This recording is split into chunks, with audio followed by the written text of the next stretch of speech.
All right, so today, last new stuff I need to teach you this semester. Can you believe that? Because when we come back from break, we have some review, and then we have a test. And then we have a little bit of a review for the cumulative. And we have the cumulative test, which tests you on the other three tests. And then we have a couple days of review after that, and then we have the final.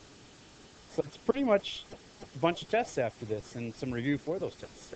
All right, so you got to basically, if you can get this new thing I'm teaching you today, then it's pretty much, there might be something I throw in on Monday that's like slightly different, but it's pretty much the last thing you need to learn. And after that, it's just remembering everything else you've learned so far this semester. All right. And then how many of you, I'm curious, are going to come back and torture me again for another semester? Who's staying for sure? You know you're staying. All right. And who is for sure leaving me? Because you've checked your schedule and you know you're not with me anymore. Well, I'm sorry to see you guys going.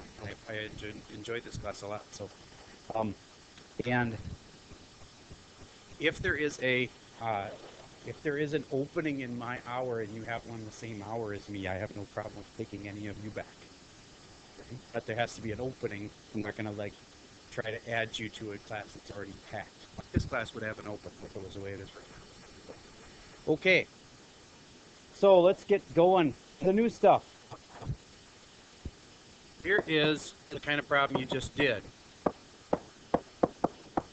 Don't even write this one down. Just look at it for a second. So what haven't we done? What we haven't done is thrown in this kind of thing. So now you got a fraction, big fraction thing that's less than 0. All right. I can still hear you, even though you're being very quiet. Stay focused on it up in the front. Okay. So how do I do this differently?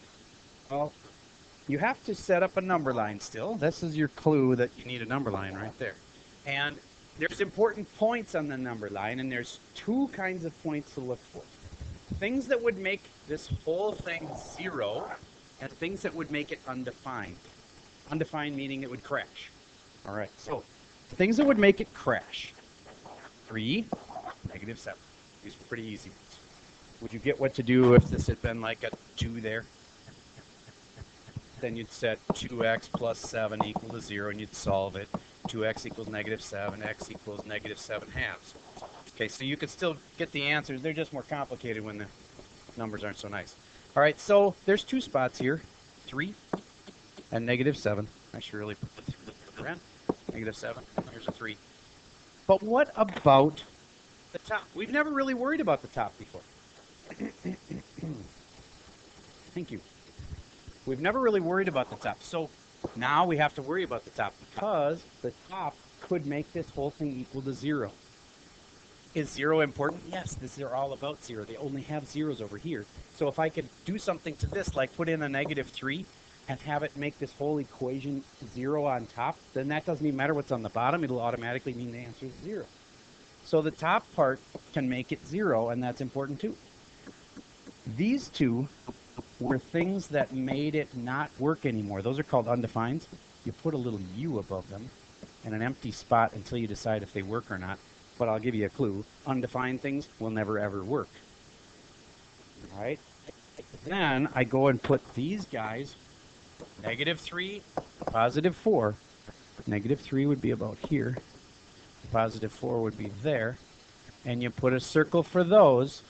And then you ask yourself, if I did put in -3, what would happen? The whole thing would become 0 because the top would become 0. So these are a Z for 0. So you have to label all your points on this kind. You label them as either U's for undefined or Z for zeros. Then you still have to test in all the little regions. I'm not going to test all of them here. I'll just test 1 or 2 of them to give you the idea. Do you get that 0 would be in between these two? So 0 would be a good one to test. And I'm going to see if this little region here works or not. Okay, so let's find out. I put in a 0. Notice that I don't even care exactly what the answer comes out to be. All I'm going to be looking for is this part positive or negative? When I put in 0 here, is this part positive or negative? Positive. How about this part? So I'm going to keep track of this now. It's going to be a positive times a negative over, what would that part become? Negative, and this part here, positive, negative, positive. If you have a positive and a negative over a negative and a positive, what's the final answer going to be? Positive. And I put the final answer up there. And now, was I wanting things that were positive? No, I wanted things to come out less than 0. So this is an area that does not work. Let's try an area that does work. Let's say I were to put in a negative 4 in here. If I put a negative 4 right here, will this part be positive or negative? Negative. If I put a negative 4 right here, will this part be positive or negative? Negative. Over, if I put in a negative 4 right here, would this part be positive or negative? Negative. And a negative 4 right here? Positive. Now, I ask you, on the top, would that be positive or negative? Positive on top, and then on the bottom it would be negative, and if it's a positive and a negative, what's the final answer? It would be negative in that zone right there. And that's what I'm looking for, is something that would be less than 0, so that zone works. See how long it takes to do these problems? Okay, so it takes a long time, but it's not hard. Really, each little part is really pretty easy, but it takes a long time to do. All right, so I'd like to give you one, see if you can handle this. X squared minus 1 on top. Whenever you see something that looks like it wants to be factored, factor it. X squared plus 1 is less than or equals 0. You're looking for all the places that this thing would be 0 and all the places it would be undefined.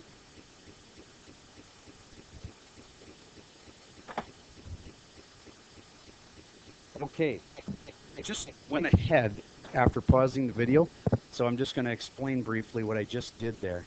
I was taking this function and figuring out how to make it undefined. That was easy. Stick in a 0, stick in a negative 1. Those are these two spots. And I was also trying to figure out how to make it equal 0. To make it equal 0, I needed all of this to equal 0. So I wrote that in blue right here.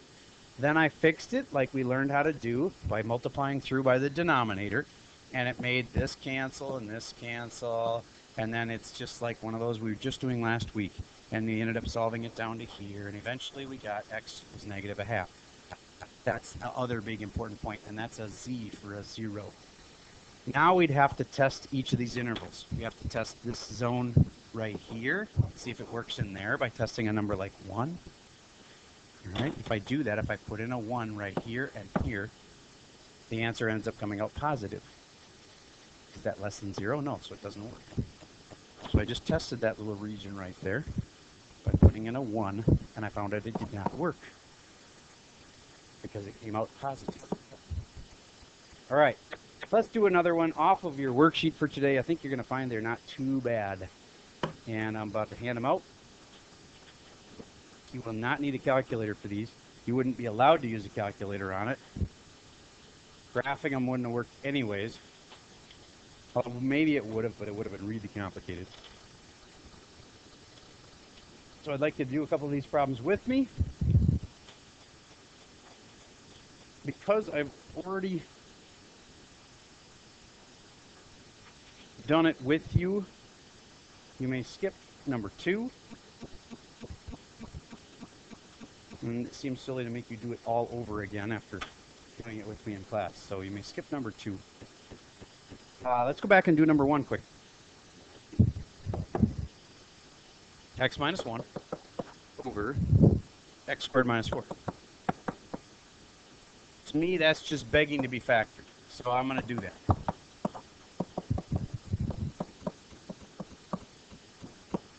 Now remember, you want the spots where this thing will make 0 or where it'll make an undefined.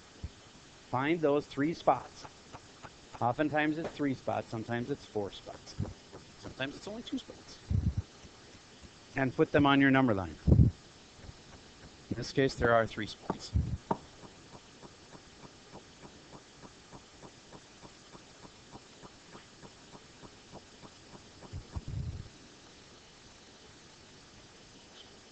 Negative 2 seems important. That would make this thing undefined, which means it's an empty circle. It would never possibly work.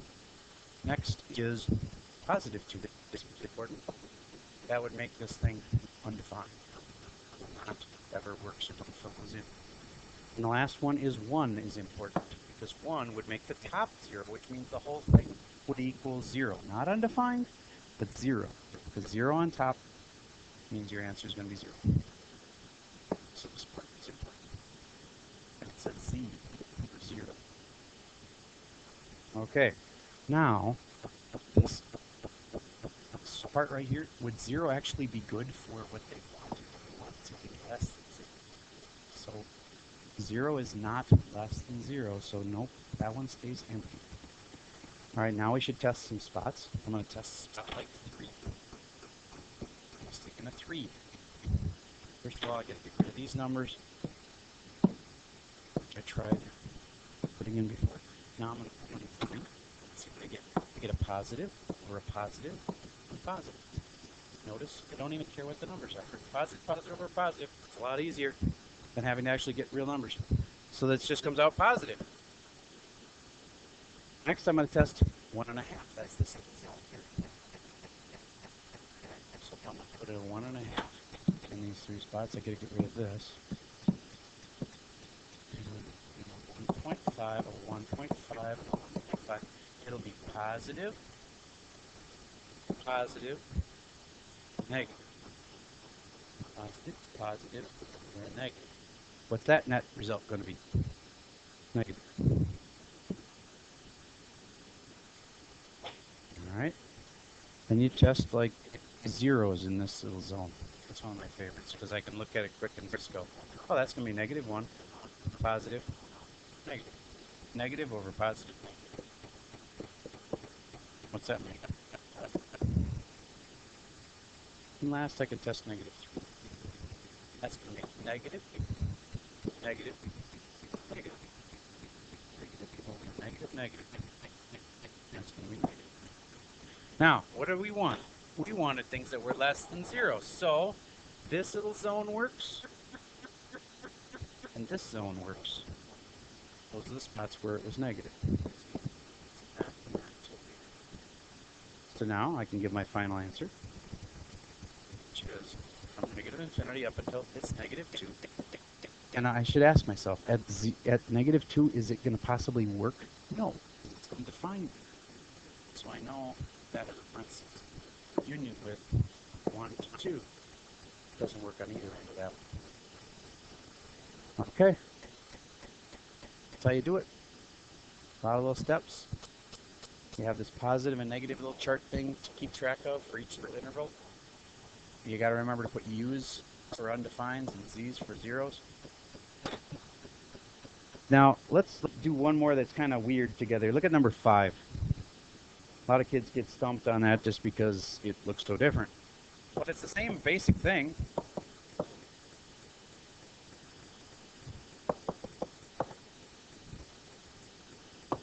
I want to find the spots where this thing would be undefined or 0.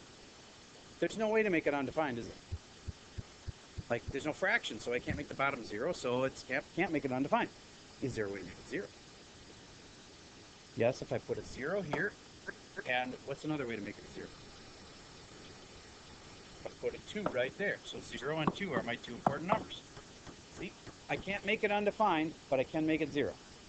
And then it's just a matter of figuring out whether it will work at that point. No, those are zeros, they're Z's, and zeros are equal to 0, and that's not less than 0. So those spots are not going to work. What? Oh, is it greater than? Nope, sorry about that. Okay. And 0 is not greater than 0, so it's still not going to work. If there had been an or equal to, then it would have worked. And now I have to test each little region. How would I test one? What do you mean by test one? Put in a 1. Right here. Right here. Would I get a positive or a negative here? Positive or a negative here? Yeah. See, that's a tricky one. Because people think, well, 1 minus 2, that's negative. But that's the values. So it's a positive and a positive. So it's positive times a positive. What is positive times positive? Positive. Now we test this spot like 3. And a 3 here, a 3 here, means it's positive in front, and then depending, you know what? Absolute value, it's always going to be positive, isn't it? Alright, so it's always, the second one's always a positive. Really just comes down to figuring out the front. Alright, so then that's going to be positive. And last, we get just something like -1, and that would be negative -1 in front here. And then this other one's always positive, though, because it's absolute value. So negative, positive, negative. And now, I wanted the things that were bigger than 0. So, final answer, I wanted this zone right there. And the zeros on either end of it don't work because it's not or equal to, it's just greater than. So it's 0 to 2 parentheses. Uh-oh. You must have done something wrong now. Why are you saying 2 works?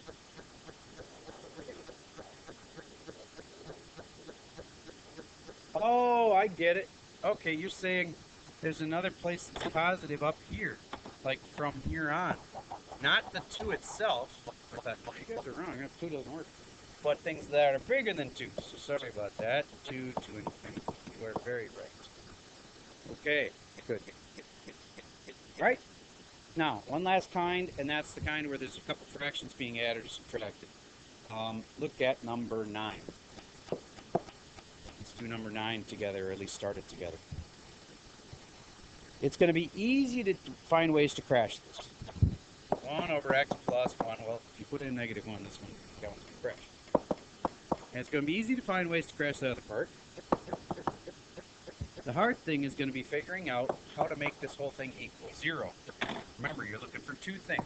Things that make it crash, undefined, things that make it 0. So the places that crashes it is -1 and 3. Those, you put a U above them, because they're things that make it undefined. Number 9. And now I want to find things that make it equal 0. I got to set that equal to 0 and solve it. It's an equation now. 1 over x plus 1 plus 1 over x minus 3 equals 0. And I times through by the denominators. X plus 1 times x minus 3 in all 3 spots. And then timesing it by 0 is kind of useless. So it's going to come out to 0. Then this cancel this, that cancel that, and I have x minus 3 times 1 is x minus 3 plus x plus 1 equals 0, and then solve it from there. That's really basic, easy algebra. And you'll know what the other point is that you need to do. And you are correct.